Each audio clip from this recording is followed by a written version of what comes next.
Unfortunately, as we all go, we tend to avoid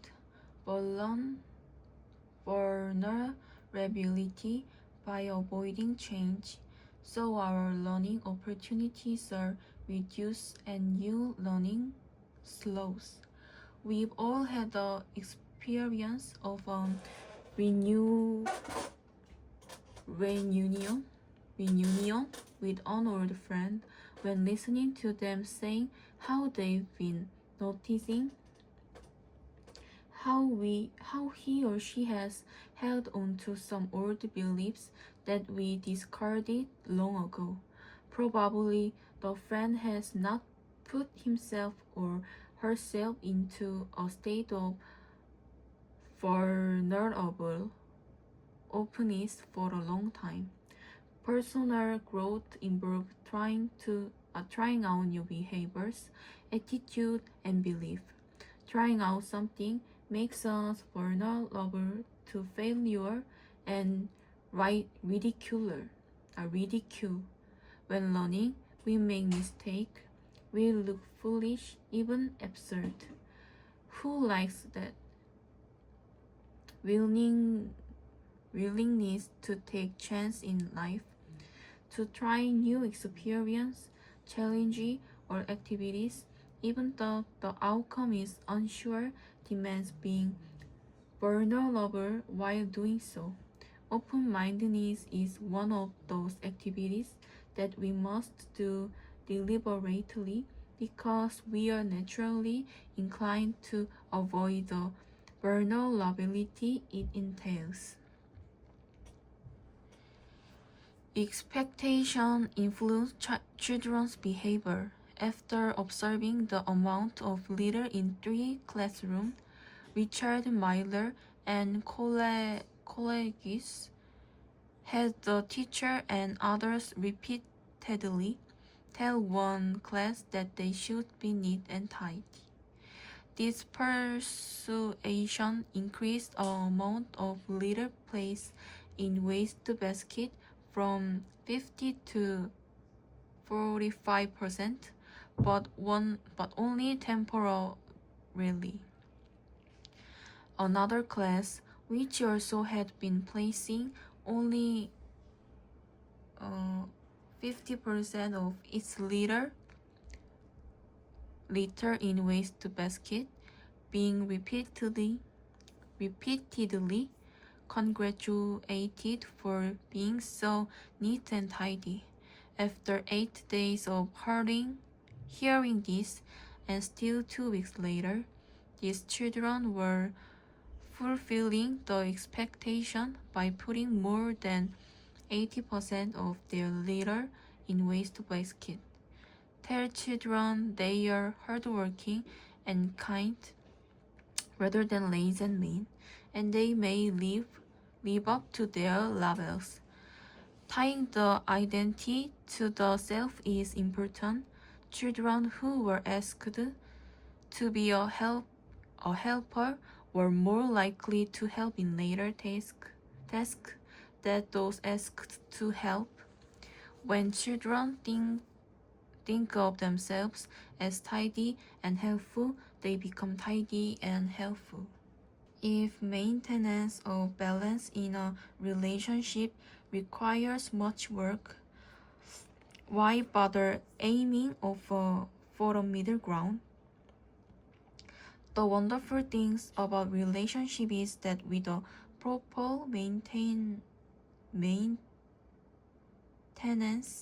the whole is greater than the sum of its parts. Ideally, both members get support to realize their potential as individuals as well as realizing the potential of the team. If things go sour, the tremendous energy drain of air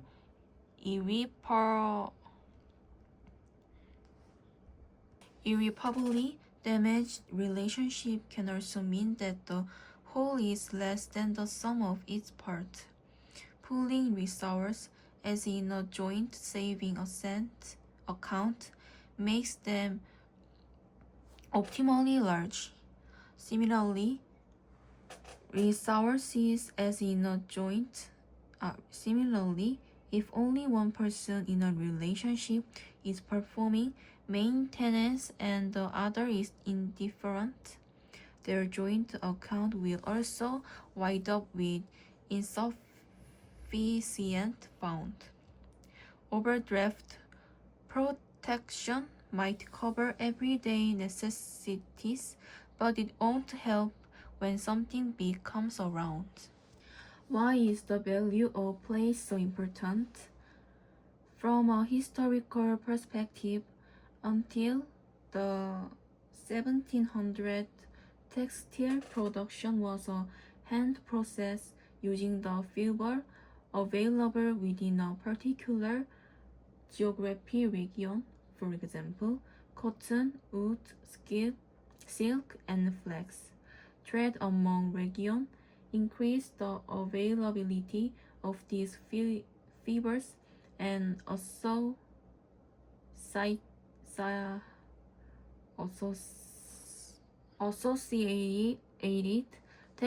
textile made from the fiber.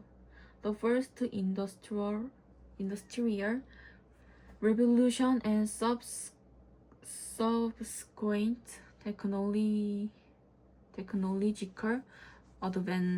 advancements in manufacture fiber added to the fact that fiber and textiles were no longer place-bound.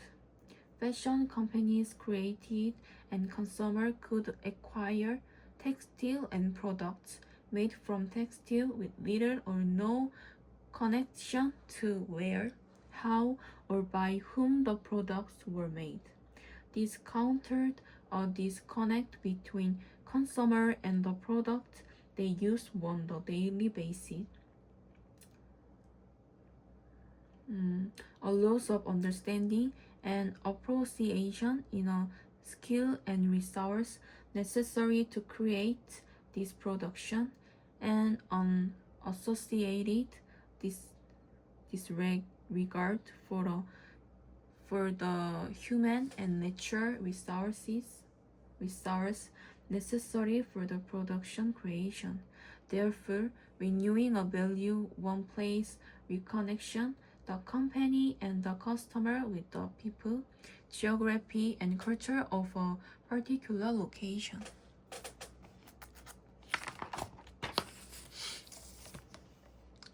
The ancient Egyptian term for color was a word that also meant skin, nature, character, and being, and was represented in part by a hieroglyph of human hair.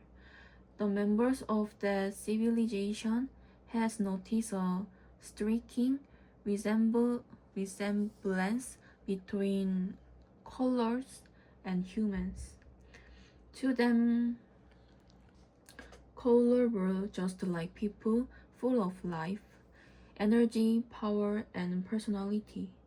We now understand, as an Egyptian could only sense, how broadly the two are connected. Color, after all, is ultimately made by it perceives. Every hue we see around us is actually manufactured within us in the same gray matter that forms language, stories, memories, triggers emotions, shapes thoughts, and gives rise to consciousness. Color is a pigment of our imagination that we paint all over the world. Larger than any city, more sophisticated than any machine, more beautiful than any painting, it might in fact be the greatest human creation of them all.